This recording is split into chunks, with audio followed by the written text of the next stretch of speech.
Please sorry, वो multitasking. Sir मेरा issue है कि मेरे लीडर ने मुझे आंखों में आंखें डाल के बात करनी सिखाई है। सर अगर मुझसे आई कांटेक्ट नहीं होगा तो मैं बात नहीं कर सकती हूँ। सर मेरी आपसे गुजारिश है सर, ऐनक पहन ले सर। मैं सुन लूंगा, देखूंगा नहीं। आई कांटेक्ट खवातीन के साथ अच्छा नहीं लगता।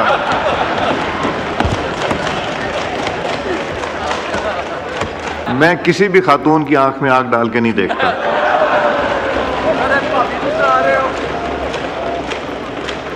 सर ये मैंने खुद फाइनेंस उसमें रेवेन्यू में सर मैंने डिमांड 41 में खुद कोई 9 के करीब मैंने कट मोशंस दी हुई थी। तो सर मैं चूँकि यहाँ पे जी सर ये मैंने बेसिकली यहाँ पे इंटरेस्ट रेट पे कट मोशन दिया हुआ था। सर यहाँ पे इस वक्त 2018 में जब हमारी पीटीआई की हुकूमत थी सर 7.5% हमारा इंटरेस्ट रेट था। सर 2019 में ये 13.5% पे ऊपर चला गया, लेकिन सर अप्रैल 2022 में 9.75 पे हम इसको वापस लेकर आए। सर हम इसको सिंगल डिजिट के अंदर लेकर आए। जैसे ही सर हम 9.75 पे रिजीम चेंज करके हमारी हुकूमत गिराई गई, सर पीडीएम जुलाई की 2022 में पहले ही साल की हुकूमत में सर ये 15% पे चला गया। अप्रैल 2023 में सर ये 21% पे चला गया और सर ये जून 2024 में 22% पे सर हमारा इंटरेस्ट रेट चला गया। सर मैं तवज्जो चाहती हूँ आपकी। स्पीकर साहब, सर आपकी तवज्जो चाहती हूँ। जी प्लीज। जी सर अब ये जो इंटरेस्ट रेट है जो हम 9.75% पे छोड़ के गए थे, ये मौजूदा सर स्टेट बैंक का जो इस वक्त फिक्स रेट है वो सर 22% पे जो है ये पीडीएम की हुकूमत इस वक्त पहुंचा दी है। अब सर जो बैंक के अपने चार्जेस हैं वो भी कुछ परसेंट होते हैं। तो सर मेरा सवाल ये है, प्लीज सॉरी, वो मल्टीटास्किंग। सर मेरा इशू है कि मेरे लीडर ने मुझे आंखों में आंखें डाल के बात करनी सिखाई है। सर अगर मुझसे आई कांटेक्ट नहीं होगा तो मैं बात नहीं कर सकती हूँ। सर मेरी आपसे गुजारिश है सर, ऐनक पहन ले सर, ऐनक पहन ले सर। सर लीडर हूँ, अपने हल्के से 1.5 लाख वोट लेकर आई हूँ। तो सर अगर आप मुझे सुनेंगे नहीं तो फिर मैं बात नहीं कर सकूंगी। मैं सुन लूंगा, देखूंगा नहीं। आई कांटेक्ट खवातीन के साथ अच्छा नहीं लगता।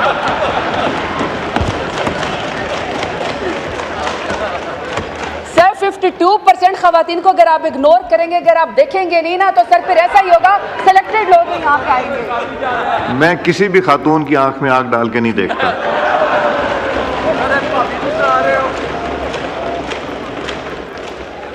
चले सर, अब सर मैंने सर पहले बात ये की थी कि सर 9.75 सिंगल डिजिट पे सर हम छोड़ के आए थे इंटरेस्ट रेट। मौजूदा सर 22% पे हो गया है।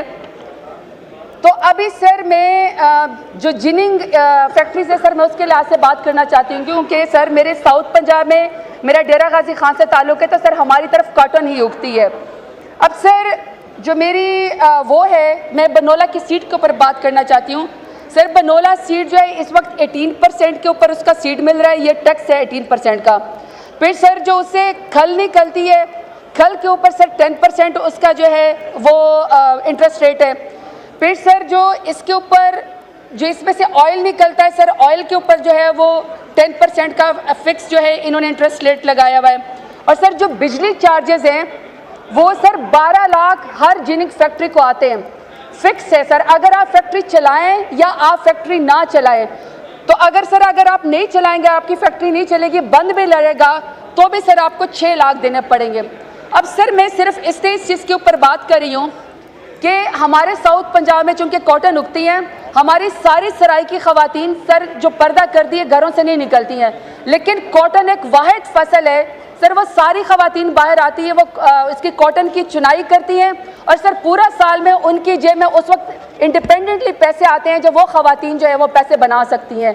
अब सर जब ये जिनिंग फैक्ट्री बंद हो जाएंगी, जिसका मैंने आपको इंटरेस्ट रेट बता दिया है, अब सर पीसीजीए जो है वो ये कहती है कि हम इस दफ़ा जो है वो कॉटन ख़रीदेंगे ही नहीं। अब सर जब वो कॉटन ख़रीदेंगे ही नहीं तो किसान के पास तो पैसे नहीं आएंगे, और वो जो हमारी ख़वातीन जो मैं आपको बता रही हूँ जो डेरा गाजी खान में साउथ पंजाब में कॉटन की चुनाई करती है, जो वो पहली दफ़ा फील करते हैं कि हम इंडिपेंडेंट हो गए हैं, सर ये एक तो ये वाला नुकसान हो गया। कि ख़वातीन को सिर्फ बिस्क की लाइन में नहीं खड़ा करना कि आपने उनकी जेब में किसी तरीके से 10,000 या 12,000 डालने हैं। सर उनको तो हमने लेबर फोर्स के अंदर भी लेकर आना है, हमने उनको जॉब्स भी देनी है। तो सर ये जो इस वक्त पॉलिसी है मौजूदा हुकूमत, इसकी वजह से सर ख़वातीन की ये कपास की चुनाई की भी ये भी ख़त्म हो गई है। दूसरा सर, कॉटन के रेशे से जो कपड़ा बनता है, टेक्सटाइल मिलें जो हैं, अब सर टेक्सटाइल मिलें बंद होने से या आपकी जो और जो है सर वो जॉब की एम्प्लॉयमेंट जो है वो ख़त्म हो जाएगी। अब सर जब आपकी कॉटन मिल बंद हो जाएगी, जिनिंग फैक्ट्री आपकी बंद हो जाएगी, सर आपकी टेक्सटाइल जो है जब वो बंद हो जाएगी इतने बड़े इंटरेस्ट रेट पे, तो सर ये बहुत मुश्किल हो जाएगा। पहले आपके सर 50% जो इंडस्ट्री है वो बंद है और 50% से ज़्यादा पार्शली सर आपकी बाकी इंडस्ट्रीज भी बंद हैं। तो सर 119% आपका इंक्रीज़ हो गया कि आपके मुल्क से एजुकेटेड नौजवान लड़के लड़कियां बच्चे बच्चियां ये मुल्क छोड़ के जा रहे हैं। इस साल भी सर 15 लाख के करीब नौजवान आपका मुल्क छोड़ के चले गए हैं। लोग नकल मकाने पे मजबूर हो गए, लोग हिजरत करने के ऊपर मजबूर हो गए। मेरा ख्याल है कि सर जितना इनकी पॉलिसी ने, इंटरेस्ट रेट ने, सर ये बिल्कुल कॉस्मेटिक्स है। ये समझते हैं कि मुल्क से बाहर डॉलर नहीं जाएंगे, इकोनॉमिक एक्टिविटी होगी। सर इकोनॉमिक जो एक्टिविटी वो तो बिल्कुल रुक गई है। सर आप आंखें मिलाने के बजाय साइड से निकल के चले गए हैं।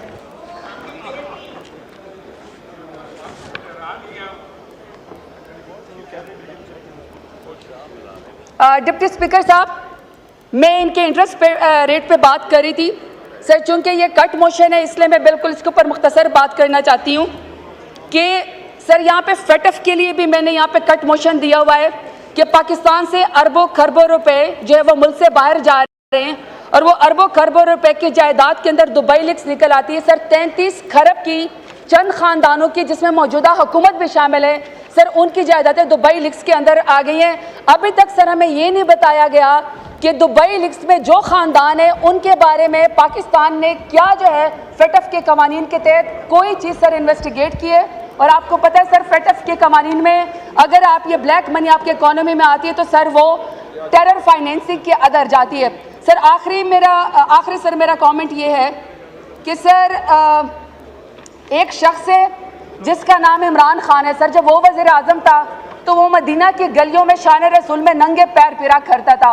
उसको तो सर आपने बंद कर दिया काल कोठरी के अंदर पाकिस्तान से मोहब्बत की सज़ा में, एब्सोल्युटली नॉट कहने की सज़ा में। सर एक दूसरा शख्स भी है जो सर हबीब जालिब की नज़में पढ़ा करता था, गलियों में घूमता था और वो कहता था मैं नहीं मानता, मैं नहीं मानता। अब पता चला है वो सब कुछ मानता है, सब कुछ मानता है। सर किन की मानता है सर हमें वो बता दें। शुक्रिया सर।